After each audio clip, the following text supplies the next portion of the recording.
Welcome to the Ducks Unlimited podcast, the only podcast about all things waterfowl. From hunting insights to science-based discussions about ducks, geese, and issues affecting waterfowl and wetlands conservation in North America, we bring the resource to you. The DU Podcast with your host, Chris Jennings. Today I've got a very special guest. I've got T. Edward Nickens joining the show. Eddie, welcome to the Ducks Unlimited podcast. Hey, Chris, man, I'm stoked to be here, buddy. I am as well, and this is something that I've kind of been planning, and I just want to provide a quick intro. I know pretty much every single one of our listeners is aware of Eddie's work, and even if they don't know it's Eddie's work, but you know, Eddie is the contributing editor of Ducks Unlimited magazine. He's the editor at large for Field and Stream, contributing editor of Garden and Gun, and author of the Wild South digital column, and he's also the contributing editor of Audubon magazine. So I'm pretty confident that our audience has probably ran across your work at one time or the other. But what I wanted to bring Eddie on, and like I said, I've been trying to get Eddie on the show for a while, or find a reason to tease him onto the podcast. But what's really exciting right now is Eddie has a new book coming out. It's called The Last Wild Road, and it's adventures and essays from a sporting life, as well as another book, The Total Camping Manual. But that was kind of my tease to get Eddie on, and he certainly jumped on with us today, and I'm excited about that. But Eddie, before we get into these other discussions, I really want to give you the opportunity to introduce yourself to our audience, and kind of just give us a little background of where you're from and who you are and what you do on even a daily basis. Thanks for that. And I got to say, you and I hung around together a fair bit, and I've never heard you tease me quite as much as you say you've been teasing me. But looking forward to the conversation. I am sitting right now in my office in Morehead City, North Carolina, down on the coast, where I spend some time, mostly from Raleigh, North Carolina. And I'm one of those, the few and in between and rare native North Carolinians. Grew up in North Carolina, went to college in North Carolina, lived in North Carolina all my life, but have definitely spent a lot of time beyond the state's boundaries, as you've suggested. Went to Chapel Hill, University of North Carolina at Chapel Hill, got a degree in journalism and English, and then I had no idea what I was going to do.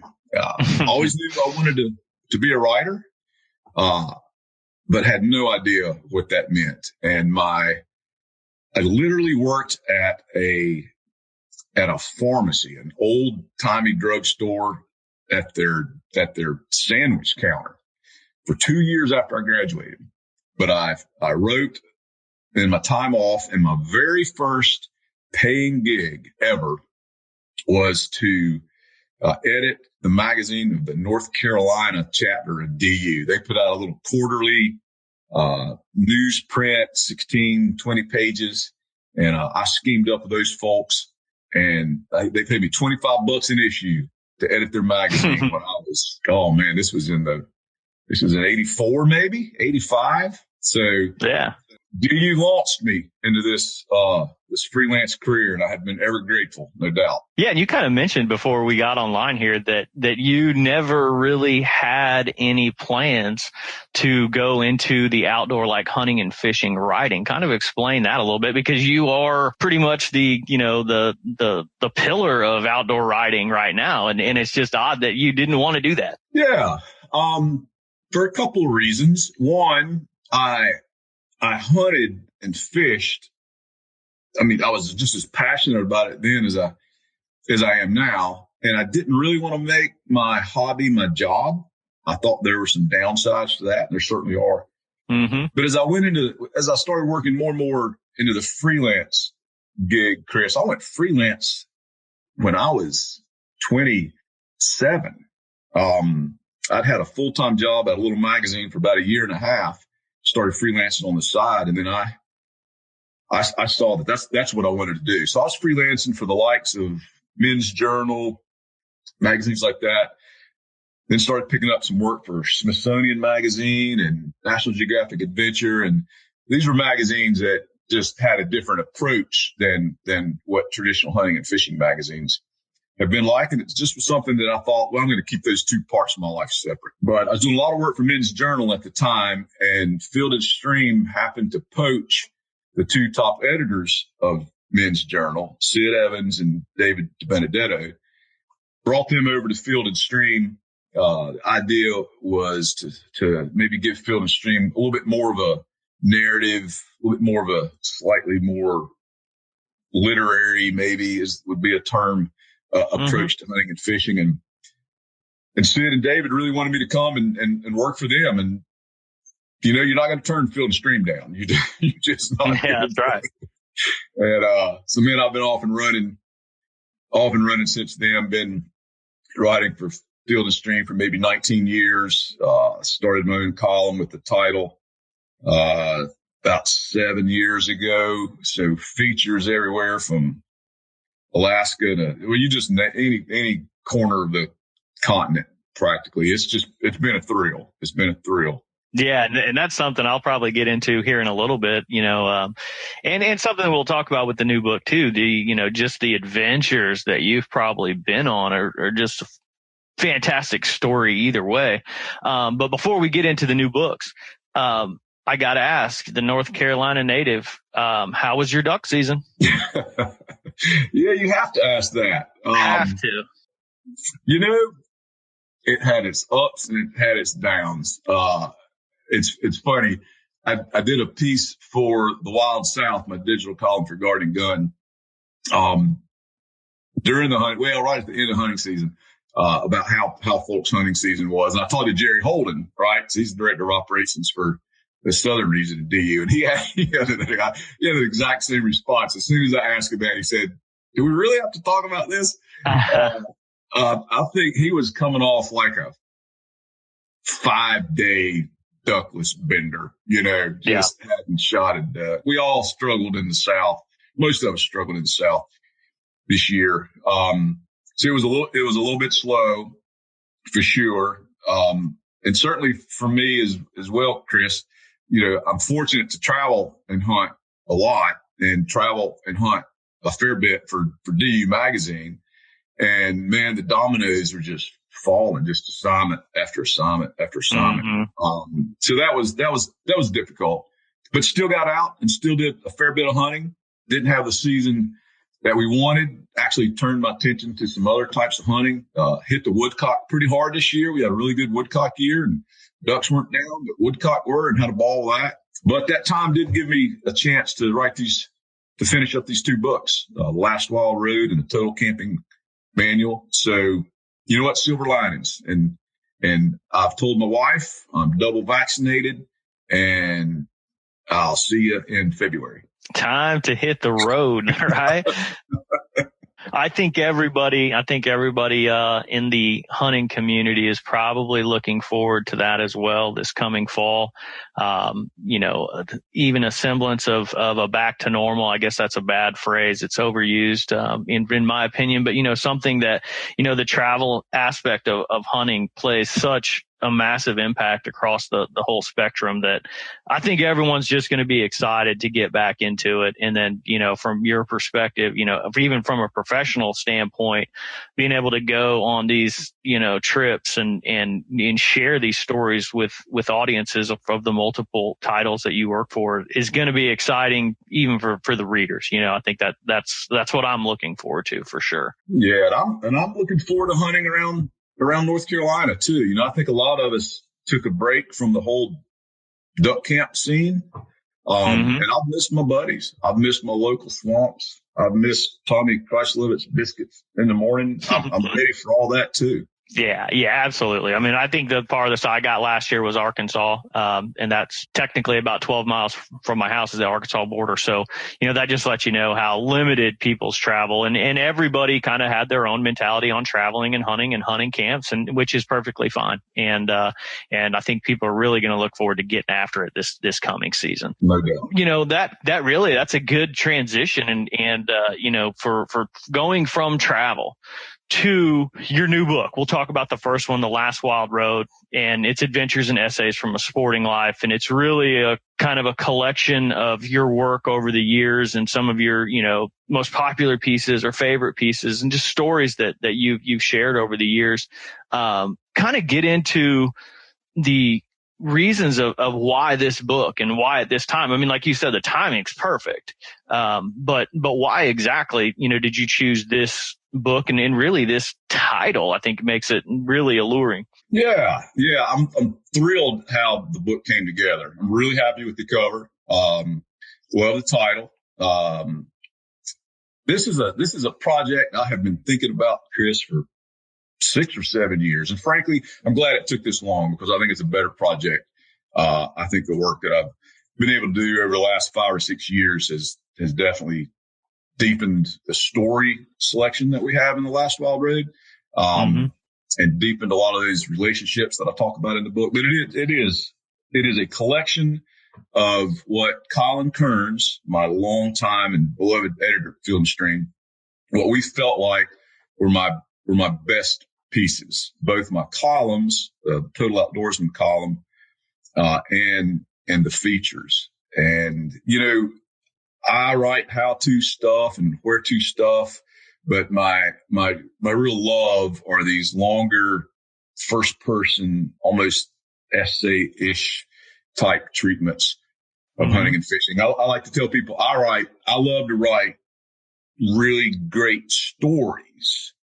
They just happen to be told through this prism of a rod and a gun, but without the really great human story, it's not something that I'm terribly interested in. So I'm thrilled with the way the book worked out. The Last Wild Road was the title of a 2-part series that I did a number of years ago, a 2.5-week road trip in Alaska on the Dalton Highway, so-called Haul Road, that goes all the way to Prudhoe Bay.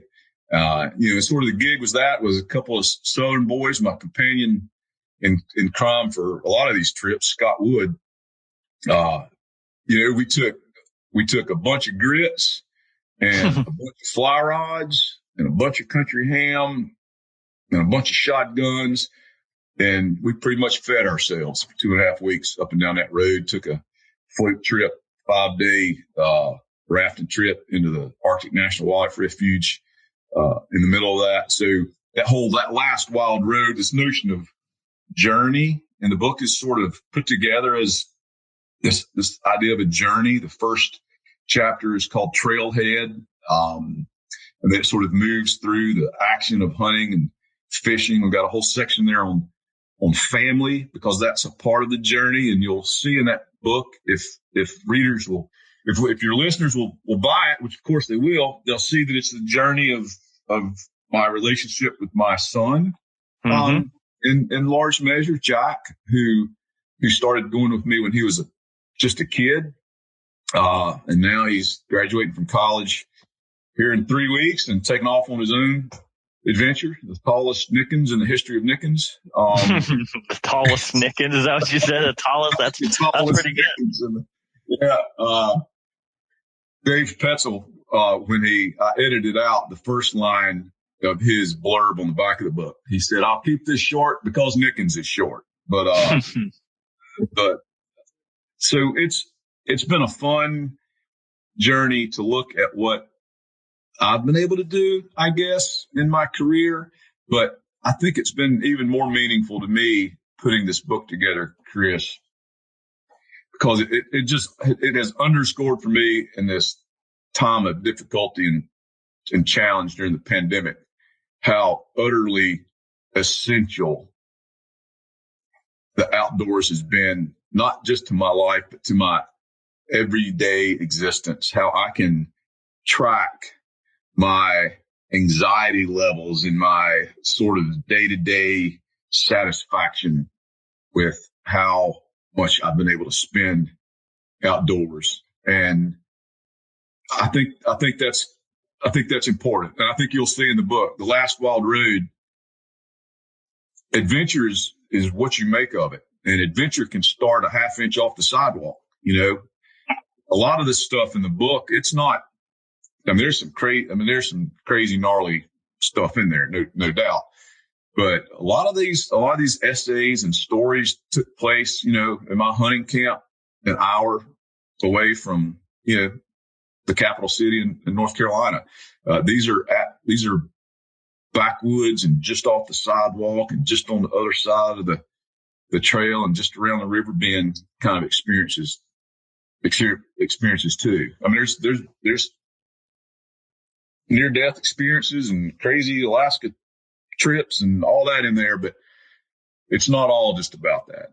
The book is just sort of a love letter to what hunting and fishing has meant to me. It's defined most of what's important in my life. That kind of leads me to my next question for you is, you know, as the audience picks up this book or a reader picks up this book and realizes that this is not, you know, a how-to book, in a sense that it is, you know, a narrative essay from your perspective, but it really kind of is a how-to without being a how-to, just because in the descriptions of your adventures, and like I said, I got the forwarded copy yesterday, so I'm not completely all the way through it, but as you kind of described some of these, everything from, like you mentioned, harrowing tales to, you know, just really rather ordinary hunts, but just there's an aspect of adventure that is involved with it and how the people play out. It's almost like a how-to for other people to reflect on their own adventures, even if it's just going to duck camp in Arkansas or going to duck camp in Michigan or deer camp or, you know, whatever. You know, it kind of gives them an idea of their relationship with the outdoors. Is that kind of your approach with that? And it kind of seems like that's the way you're going. Yeah, you know, there's a universality in what we do, whether you're chasing elk or deer, or whether you're fishing for, you know, bonefish or steelhead. This notion of pursuit underscores everything. I think I try to explore what we're all chasing, because it's not just what's in the crosshairs and it's not just what's on the other side of the shotgun bead. And, you know, we're all after something when we're outdoors, and it changes from different seasons of your life. It's certainly changed through the different seasons of my life. It's changed from one region to the other, but I loved meeting people for whom hunting and fishing gave them more at the end of the day than a heavy game bag and something to brag about on Facebook, and what that meant. Yeah. And the true takeaway of the whole experience, I think, you know, is what, I mean, we talk about that a lot, even on the podcast. You know, it's not necessarily, I mean, I've had not necessarily the game bag, the heavy game bag, but, you know, part of the whole experience, even when you have a terrible season, which I know a lot of people, you know, are talking about now, but, you know, I even made a lot of memories this year that didn't involve even shooting ducks. You know, it was, and I think that's all part of the process, like you're talking about here. Yeah. And what's nice about the selection that we have in the book, you know, I used to laugh. People used to ask me, when are you going to write your own book? When are you going to write your own book? And thinking through that, Chris, maybe at times I'm at my best when I'm telling someone else's story. And so there are some profiles in this book that I'm proud of. There's a lot of personal essay in the book as well, but you'll meet people in this book that I hope change you the way they changed me. As I moved through this process of figuring out what hunting and fishing meant in modern America. And I think that's important. You asked earlier, why this book, why now? One of those reasons is trying to figure out in this modern digitized life, what's the role of hunting and fishing? What does it, where does it fit in looking forward? And I think I helped answer some of those questions for me in this book, and hopefully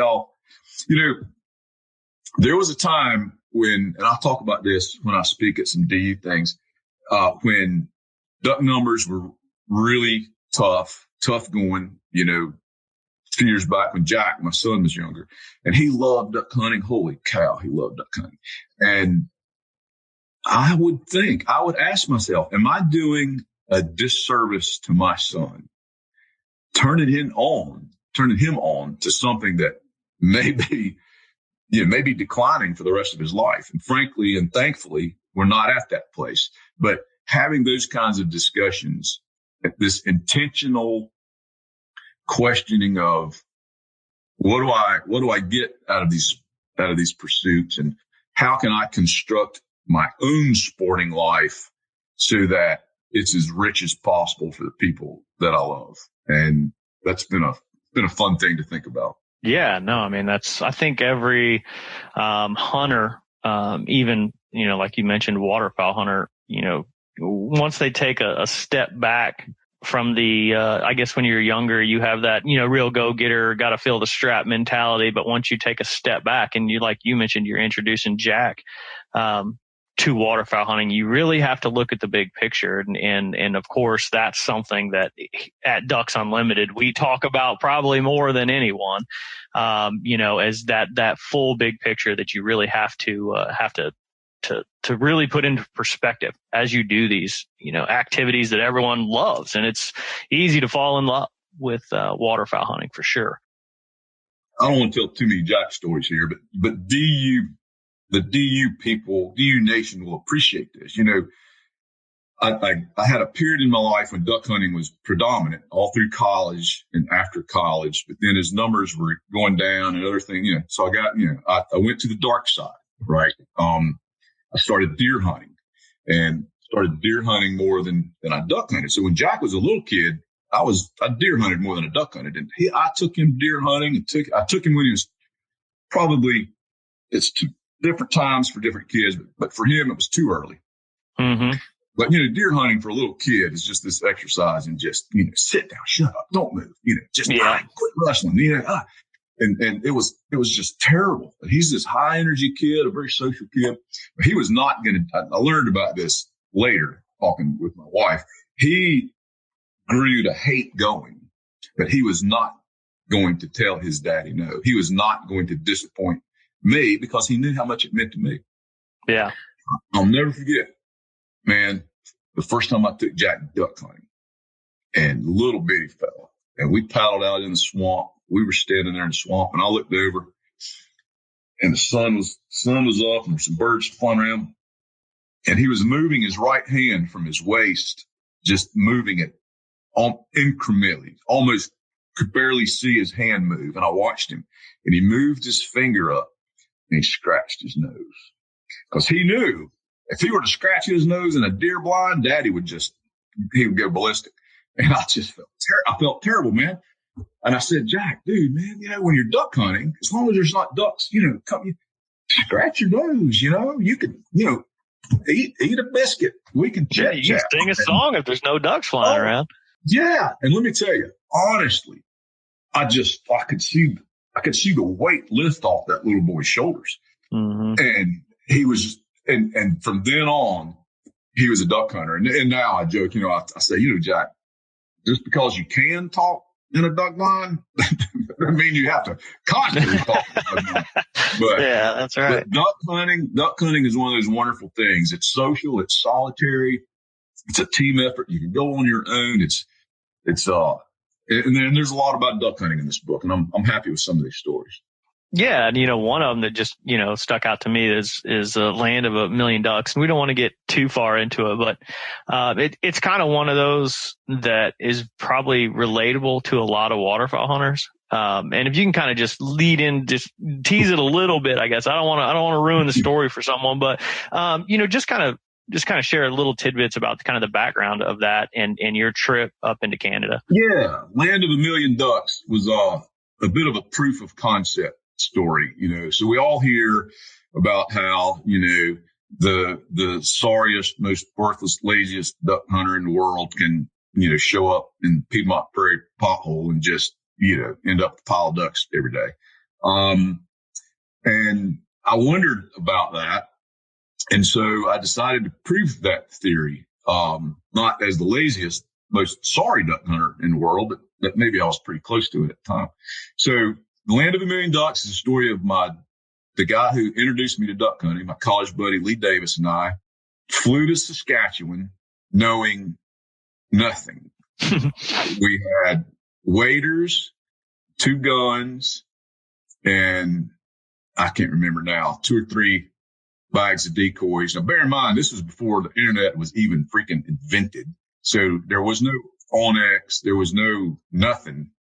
We had bought what were called, at the time, they may still have them, RM maps, rural municipality maps, which gave you the grids of landowners and whatnot. But I just remember we flew up there. We rented a Suburban. We had a little bitty hotel in the middle of nowhere.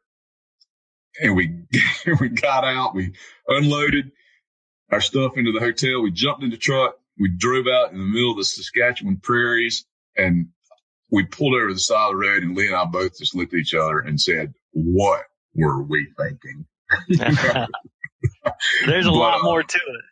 There's a lot more to it.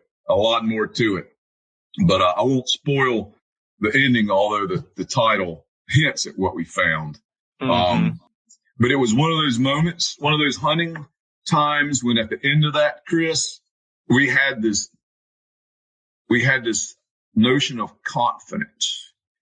We can pull this mess off. Maybe not as good as the next person, but how good the next person did was never my concern. We had this, we left Saskatchewan thinking, all right, we are duck hunters. And it was a pretty strong feeling.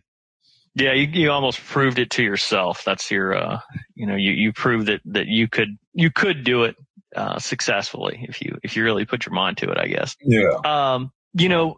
Before we I have a couple different topics to get into with you, but I want to let you talk about the Total Camping Manual and I guess a good way to lead into this is just explain the multiple other books that fall in line with this category, the ones that you've done in the past. Kind of explain that, and then we'll discuss the Total Camping Manual, the new one. Sure. These are straightforward. These are how-to collections, almost pure how-to collections from Field and Stream.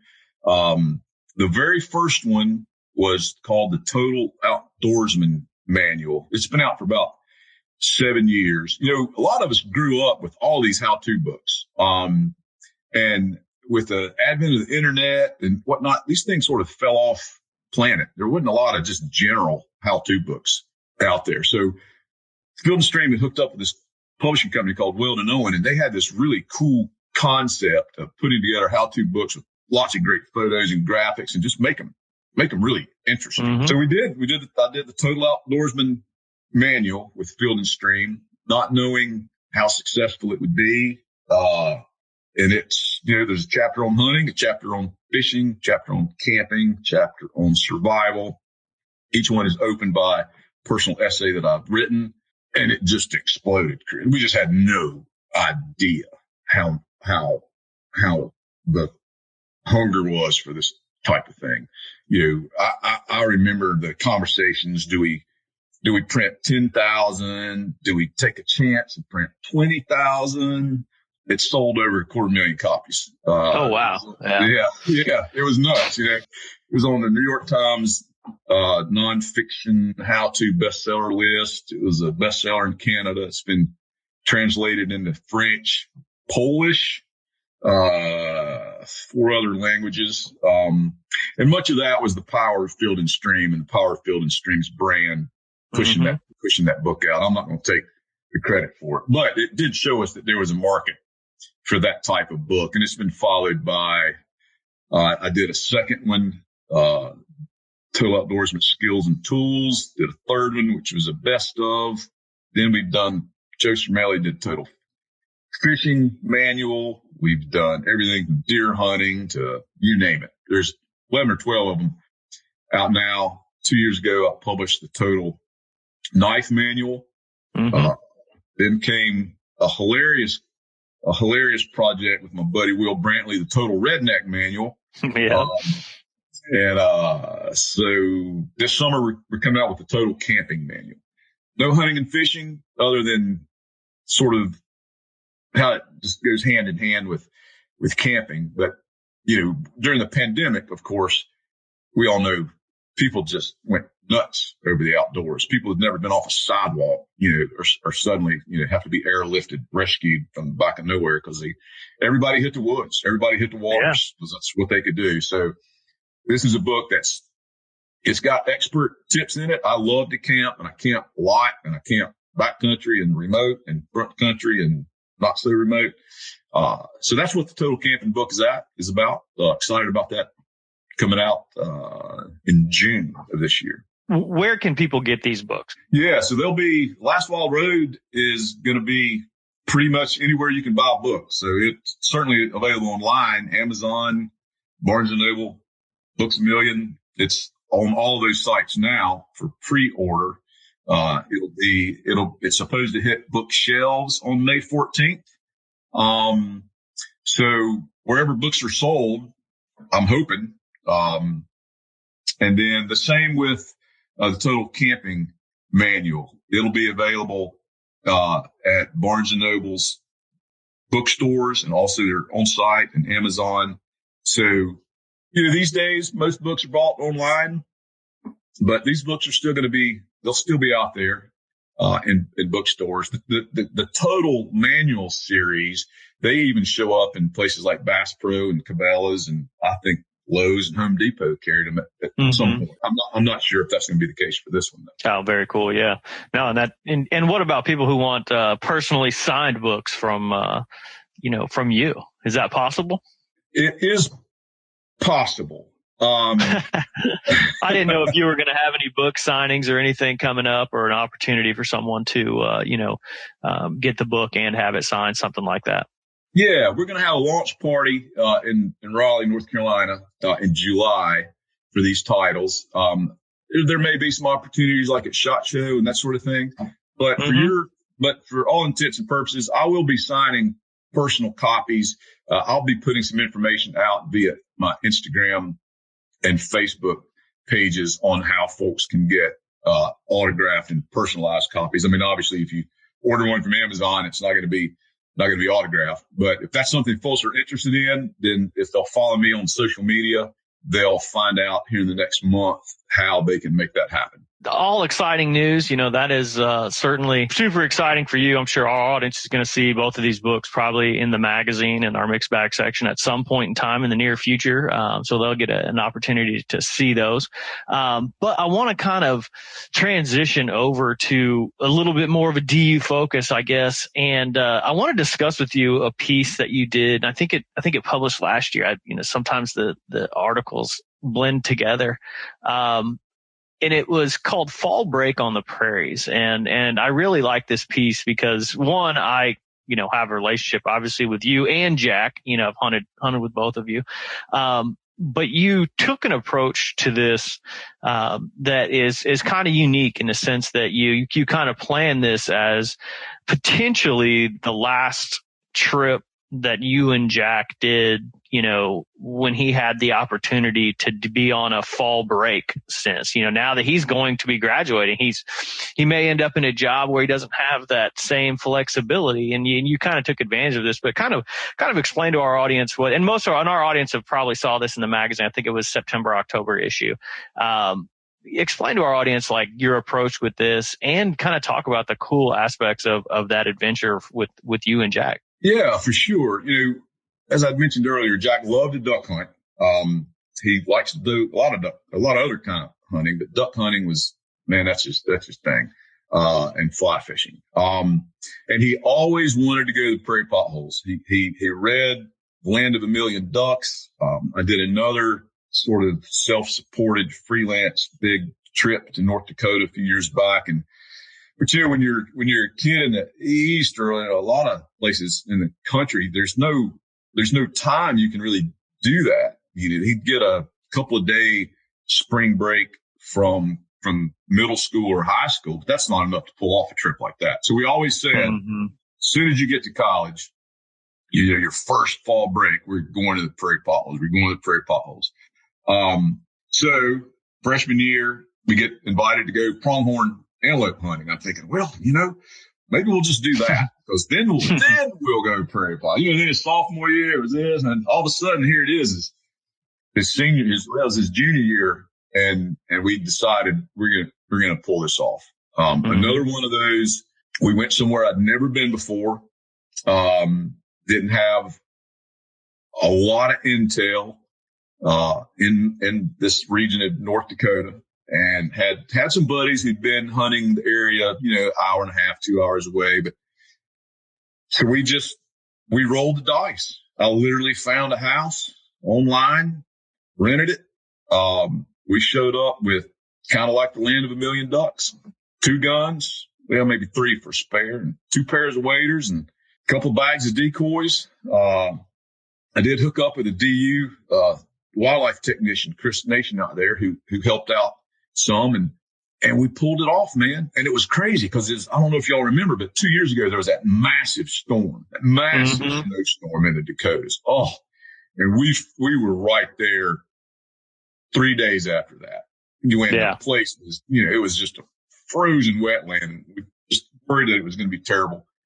I actually went out 3 days earlier just to scout, just to get it a little figured out, because he was still on a little bit of a time constraint with his fall break, which is not a whole week. So I went out and met Chris, and man, we drove, and the ducks weren't everywhere. They were not everywhere, but where there were ducks, buddy, there were ducks. Yeah. And it'd be, we'd drive into 4 feet of snow, and well, that's not going to work. And we drive south, we drive east. What a blast. What a blast. It's not easy. It's not cheap, and it's not guaranteed, but what a blast. So Jack came out, and we put together 5 just epic hunts. And it was the whole, and look, and we knew nobody. It was the knock on the doors. It was the ask for permission. We're from the South, so that whole trespass without permission, even though it's permissible in North Dakota, that made us nervous. You don't do that. Yeah. You don't do that where I come from. That's right. So even the unposted properties, dude, we worked the phone. Look, I had a college kid riding shotgun. That boy can find some social media mess. And at one point in time, I remember we were looking at ducks on this pothole, unposted property. We knew we could go in there, but we just didn't want to do it without permission. And he's dialing in on Facebook. He is searching. He's searching places on the internet, and I don't want to think about what's going. And he finally said, "Dad, I've got the owner's son's daughter's Facebook page." And she's like in middle school. And I'm like, dude, I don't know if we can go there. I don't know if we can say, "Hey, girl, you mind asking your granddad if we can hunt on his farm?" But we had a good time. We had a ball. We had difficult weather that we had to deal with the cold, but it was a special time for a lot of reasons. And I remember, Jack's 20, he's 21. I'm no spring chicken. And I remember there was this really, really long slog with the decoy sleds and all our crap piled up. And he was like, "Dad, just walk to the truck. I'll come back and get it." And it was the first time that I ever let him do that because it was rough. And I'm thinking, you know what? There's this transition point to where before then, Jack was the kid that I'd always hunted with. And from that moment on, he's this man that I'm going to share these experiences with. And we both sort of felt it. We both sort of felt the page turn. And I guess, Chris, that's what, I write about the ducks and I write about all that stuff, but that's what I write about. When are those moments? When do the pages turn in your sporting life? Turn for the good, turn for the bad. But as the pages turn, your journey continues. And that's what I love writing about. And let me say one other thing about this writing life. Somehow, miraculously, I have found myself connected to magazines like DU and Field and Stream and Gardening Gun that still understand the value of sending people like me out in the middle of nowhere. And our only job is to bring back and produce a story that will root a reader in their chair for 30 minutes without anything else entering their mind. And it's a rarity, and I'm thrilled for DU. The DU's brought me on to do some of this, and certainly thrilled that some of these other magazines still see the value in the written word. It's a real treasure. Yeah, absolutely. And, that's one thing that, through all of DU's conservation efforts, there still has to be, a personal, passionate connection to, maybe not just hunting, but just the outdoors and waterfowl in general. And that's why, we have people like you to share specific stories and about even the descriptions of the habitats that connect people. Even if, like you said, they're in North Carolina and you're writing about, North Dakota and Saskatchewan, the breeding habitats, the prairies, and you're connecting that potential kid from North Carolina to that habitat at even a young age. And also, we have a lot of members who are older, have a lot of magazine readers who respond to our survey that are in the 80s. And they're like, I love it because I don't get to hunt anymore, but I still get to hear these stories and make these, and what it does, which is kind of what led us, the original conversation about the Last Wild Road, is it's your story, but it connects the audience. It connects the reader to maybe open up a door in the back of their mind from an adventure that they had, that's like, oh, I remember that's that one time when I was with Bill. And those memories from the field are really what drive a lot of us anyway. So I think that's a great, I'm glad you brought that up, Eddie. That's fantastic. It's been The Last Wild Road's the name of the book, but it's been a pretty wild ride here over the last 30 years of, hitching a ride with a pen and paper has been a fun life. I can't complain. Awesome. And I'll tell you what, I really appreciate you coming on and just talking with us today and sharing some of your stories. I think what we may have to do now, Eddie, is go ahead and sign you up for regular joining us on the podcast. And maybe what we do is we talk about some of those wild adventures that you've been on. I think our audience would enjoy that, hearing maybe a little more detail about that Alaskan road adventure and, any other story that you may have. I think it would be great to have you back on. And I really appreciate you joining us today. Heck yeah, man. What a great conversation. I appreciate you inviting me there, Chris. I'd like to thank my guest, T. Edward Nickens, for joining us today on the podcast to talk about his 2 new books coming out, The Last Wild Road and The Total Camping Manual, along with, just his adventures as a, professional freelance writer. I'd like to thank our producer, Clay Baird, for doing a great job at putting the podcast together and getting it out to you. And I'd like to thank you, the listener, for joining us on the podcast and supporting wetlands conservation.